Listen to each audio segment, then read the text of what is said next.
अस्सलाम वालेकुम दोस्तों, वेलकम है आपके मेरे यूट्यूब चैनल पाइपिंग नॉलेज में। आज की वीडियो में हम लोग बात करेंगे कि जो पंप शेल्टर अगर कोई है, सपोज कीजिए कि मैंने आपको प्रीवियस वीडियो में एक शेल्टर दिखाया था जिसके अंदर टोटल नंबर ऑफ 6 और 7 पंप थे। तो उन उस एरिया में अगर आपको जॉब मिलती है, सपोज कीजिए कि अगर आप सुपरवाइजर हैं या इंजीनियर है, तो आपको उस टाइप का एक एरिया मिल जाएगा जिस एरिया में टोटल नंबर ऑफ पंप हो सकते हैं कि वो 6 और 7 पंप हो और उसका सक्शन लाइन हो, उसका डिस्चार्ज लाइन हो और उसके फ्रंट में जो स्लीपर है वो स्लीपर का लाइन हो, प्लस उसके साथ में जो टैंक है तो टैंक का लाइन्स हो।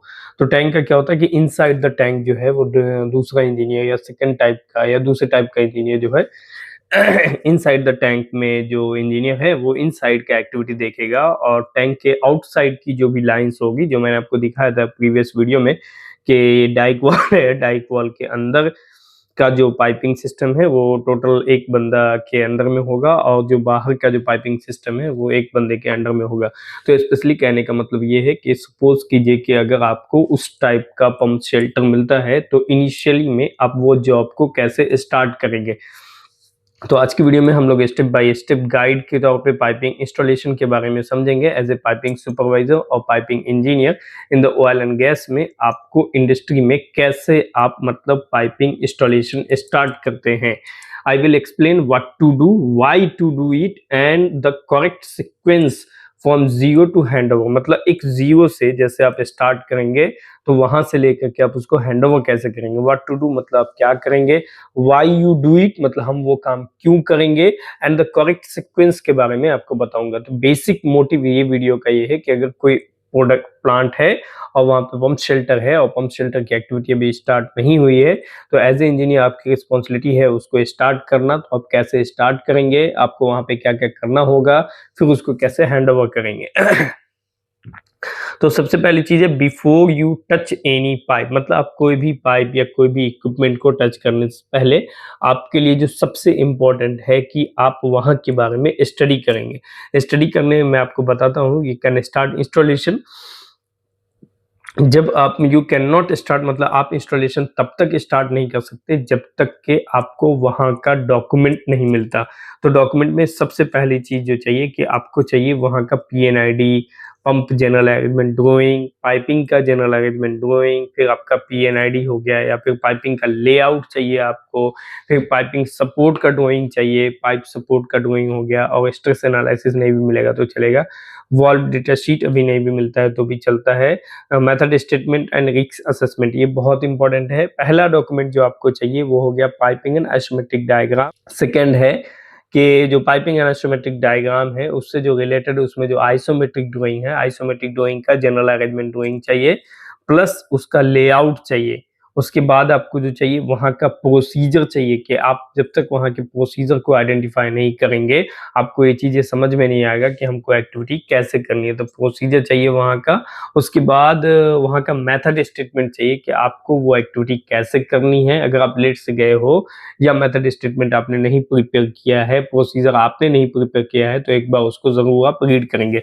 तो इम्पोर्टेंट डॉक्यूमेंट में है सबसे पहला वहाँ का प्रोसीजर हो गया, मेथड स्टेटमेंट हो गया, प्लस रिस्क असेसमेंट हो गया। जब आप प्रोसीजर बनाते हैं, मेथड स्टेटमेंट बनाते हैं, उन दोनों को देखकर सेफ्टी के साथ कंबाइंड मीटिंग करके एक आप रिस्क असेसमेंट बनाते हैं। ये होता है कि आप जो एक्टिविटी करेंगे उसमें क्या-क्या रिस्क हो सकता है, उसके लिए आप क्या-क्या प्रिकॉशन लेने वाले हैं, इसका डिटेल उसमें रहता है। तो PNID जो लेटेस्ट रिवीजन का होगा, प्लस अगर वो PNID IFC नहीं है या AFC नहीं है तो आप उसमें एक्टिविटी नहीं कर सकते। मिनिमम आपको IFC चाहिए, अगर AFC मिल गया तो वेरी गुड, नहीं तो IFC होना चाहिए। ओके बात। सेकंड है जनरल अरेंजमेंट ड्राइंग या पाइपिंग GA या पाइपिंग आइसोमेट्रिक ड्राइंग, जो भी ड्राइंग आप यूज करेंगे मिनिमम IFC होना चाहिए। IFC का मतलब होता है इशूड फॉर कंस्ट्रक्शन। अगर AFC है तो वेरी नाइस, AFC का मतलब होता है approved for construction. Pipe support drawing जो होगा वो सपोर्ट ड्राइंग में है कि जब आप पाइपिंग इंस्टॉलेशन करेंगे तो साथ में सपोर्ट में इंस्टॉलेशन करेंगे। सपोर्ट अगर आप पहले इंस्टॉल करते हैं तो आपके लिए ज़्यादा बेनिफिट होता है। तो गोल्डन रूल की अगर मैं बात करूं, PNID गवर्न एवरीथिंग, मतलब PNID से आप एवरीथिंग आइडेंटिफाई कर सकते हैं। करें अंडरस्टैंडिंग द पंप सिस्टम। तो आपको जब आपको PNID मिल गया या जनरल अरेंजमेंट ड्राइंग मिल गया तो अब आपको क्या करना, वहां के बारे में आपको सबसे पहले समझना है। तो समझने की बात मैं आपको बताऊँ कि वहाँ पे जैसे 7 पंप था, तो सातों पंप का जो सक्शन लाइन होगा और डिस्चार्ज लाइन होगा, वो आपको आइडेंटिफ़ाई करना है। क्योंकि हो सकता है कि 7 पंप में से एक पंप जो हो, जो 7 नंबर पे है, वो उसका साइज़ अलग होगा और जो टोटल 6 पंप है, उसका साइज़ अलग होगा। हो सकता है 6 में से भी 3 का साइज़ अलग हो, 3 पंप का साइज़ अलग हो, सक्शन डिस्चार्ज का कैपेसिटी अलग हो, साइज़ अलग हो और 3 का साइज़ अलग हो। तो सबसे पहले आप सातों पंप के ड्राइंग के बारे में स्टडी करेंगे कि उसके सक्शन लाइन का साइज़ क्या है, डिस्चार्ज लाइन का साइज़ क्या है। प्लस एक होता है मिनिमम फ्लो लाइन, यानी कि रीसाइकिल लाइन भी बोलते हैं, हम लोग उसको मिनिमम फ्लो लाइन बोलते हैं। मिनिमम फ्लो लाइन का मतलब होता है कि जैसे आप पंप के सक्शन लाइन को पंप के लिए जो सबसे इम्पोर्टेंट चीज़ें हैं वो है सक्शन लाइन। अगर सक्शन लाइन में सफिशिएंट लिक्विड नहीं है और पंप अगर ऑन है, सक्शन लाइन में सफिशिएंट लिक्विड नहीं है, सफिशिएंट मतलब उसका जो फ्लूइड है, जो पंप में ट्रांसफर होना है, वो अगर फ्लो लाइन सक्शन लाइन में अगर सफिशिएंट लिक्विड नहीं है, तो उस टाइम पे क्या होता है कि पंप डैमेज होने का चांसेस हो जाता है। अगर आपका जो इनपुट है वो कम हो गया, पंप के कैप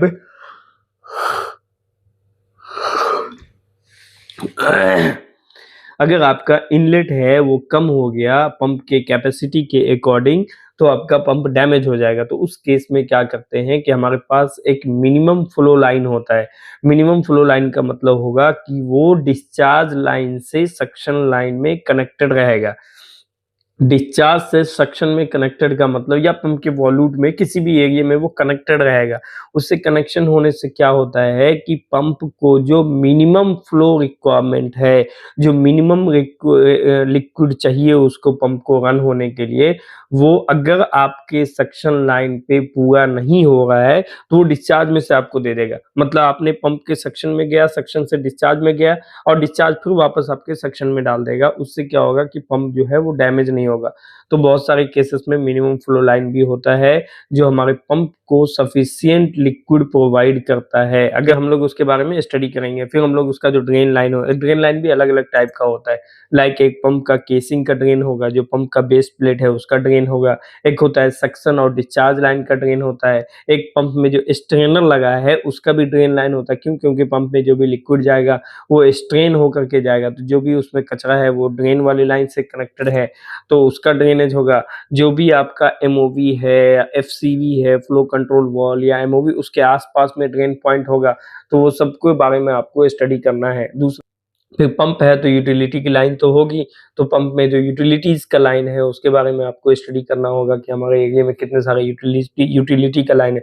यूटिलिटी का लाइन ऐसा होता है कि सपोज़ कीजिए कि आपने अपना बिल्डिंग बनाया।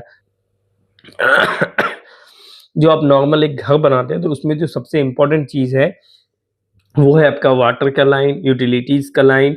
यूटिलिटी मतलब वाटर, इलेक्ट्रिसिटी एंड गैस, ये सब उसका बेसिक रिक्वायरमेंट है। तो जब हम प्लांट का प्लान करते हैं कि भाई हम ये चीज़ का प्लांट बनाएँगे, तो उसी टाइम में उसका यूटिलिटी भी डिसाइड होता है। यूटिलिटी डिसाइड होने का मतलब कि जब हम कभी शटडाउन लेते हैं या कभी किसी तरह की एक्टिविटी करनी होती है अपना मेंटेनेंस के टाइम पे, तो हम लोग यूटिलिटीज़ को यूज़ करते हैं। तो यूटिलिटी लाइन्स के बारे में भी आपको स्टडी करना होगा कि भाई हमारा यूटिलिटी कौन-कौन सा है हमारे एरिया में।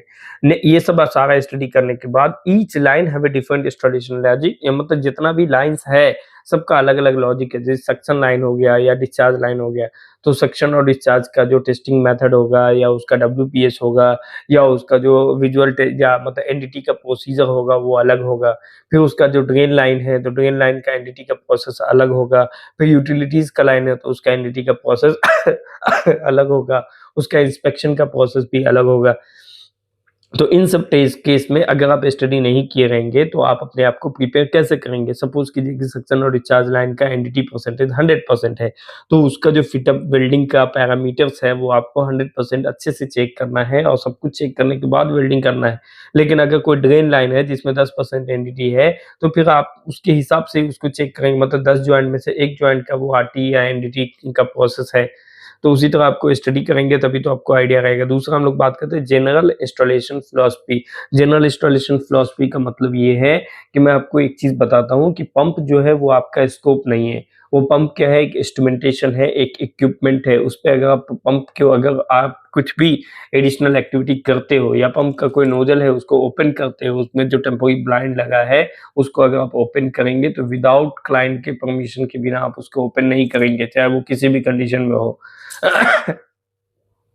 नेक्स्ट हम लोग बात करते हैं ASME B31.3 does not tell you how to weld step by step.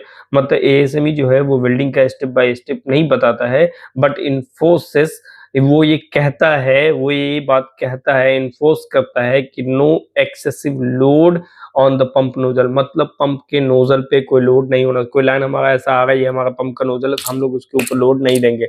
हमारे पंप और हमारे जो पाइप का फ्लांज होगा, ये सपोज कीजिए कि हमारे पाइप का फ्लांज है और ये हमारे पाइप का पंप का नोजल है, तो इन दोनों के बीच में गैप होना चाहिए, वो टच नहीं होना चाहिए उसके ऊपर। उसमें मिनिमम 3 mm 4 mm गैप रहना चाहिए। दूसरा, प्रॉपर अलाइनमेंट होना चाहिए। अगर वो अलाइनमेंट प्रॉपरली नहीं है, आपने फोर्सली उसको डन किया है, तो वो फिर पंप के लिए सही नहीं है। थर्मल एक्सपेंशन फ्लीजिबिलिटी होना चाहिए कि अगर लाइन एक्सपेंड होता है तो इस तरह से मैनेज करेगा। दूसरा, करेक्ट वाल्व ओरिएंटेशन। जो आप वाल्व यूज कर रहे हो या जो वाल्व को इंस्टॉल करना है तो उसका एकदम ओरिएंटेशन आपको देख लेना है, फ्लो डायरेक्शन देख लेना है। NRB हो या फिर ओरिफिस प्लेट लगा है या फ्लो एलिमेंट का प्लेट लगा है, उसमें भी डायरेक्शन रहता है, या फ्लो कंट्रोल वाल्व हो, FCV हो या MOV हो, उन सब का आपको डायरेक्शन देख लेना है। Accessibility and operation maintenance. अब ये चीजें आपको ध्यान देना है कि जो भी वॉल्व आप यूज कर रहे हो या जो भी वॉल्व आप इंस्टॉल कर रहे हो एज पर ड्राइंग, तो एज पर ड्राइंग भी ह्यूमनाइज बनाया हुआ है, उसमें भी एरर होने का चांसेस है। तो जो भी आप वॉल्व या फिर FCV या फिर MOV वॉल्व आप इंस्टॉल करते हो तो उसका एक्सेस भी देख लेना कि क्या वो ऑपरेट हो सकता है। जो बॉल वॉल या बटरफ्लाई वॉल या गेट वॉल आपने लगाया है, तो आपको एक बार देखना है कि क्या यहाँ से ये ऑपरेट हो सकता है। ऐसा तो नहीं है कि मतलब यहाँ पे जगह नहीं है ऑपरेट करने के लिए, यहाँ पे स्ट्रक्चर में फॉल हो गया, तो उस टाइप से एक बार आपको चेक लेना। Pump is not a pipe support. आप पंप को कभी भी सपोर्ट मत मानिए कि हम पंप के ऊपर लाइन ले जाके के टच कर दिए, नहीं करना है। आपके पंप के नोजल में तो बोल्ट लगाने नहीं है आपके पाइप के साथ, अनटिल के आपका फुल्ली अलाइन नहीं हो जाता और क्लाइंट उसको पास नहीं कर देता। आप अपने लाइन को पंप के नोजल के साथ बोल्टिंग नहीं करेंगे जब तक कि वो line fully alignment inspection complete नहीं हो जाता है। अगर आप लगाएंगे भी तो खोल के हटा देना जब तक क्लाइंट की तरफ से कोई देख न ले उसको। Correct sequence of the pump piping का करेक्ट सीक्वेंस की अगर हम बात करेंगे कि उसका करेक्ट सीक्वेंस क्या है, तो सबसे पहली चीज है कि पंप सेटिंग एंड अलाइनमेंट। सबसे पहले आपको पंप को इंस्टॉल करना होगा, उसका अलाइनमेंट करना होगा। इनिशियल इंस्टॉलेशन, आप इनिशियल अलाइनमेंट कह सकते हो उसको, कि हम लोग उसका पंप का फाउंडेशन को ग्राउटिंग कर सके। पंप एंड मोटर को इंस्टॉल करना होगा फाउंडेशन के ऊपर। रफ अलाइनमेंट हम लोग बोलते हैं या प्राइमरी अलाइनमेंट बोलते हैं। Primary alignment to be done by the mechanical team.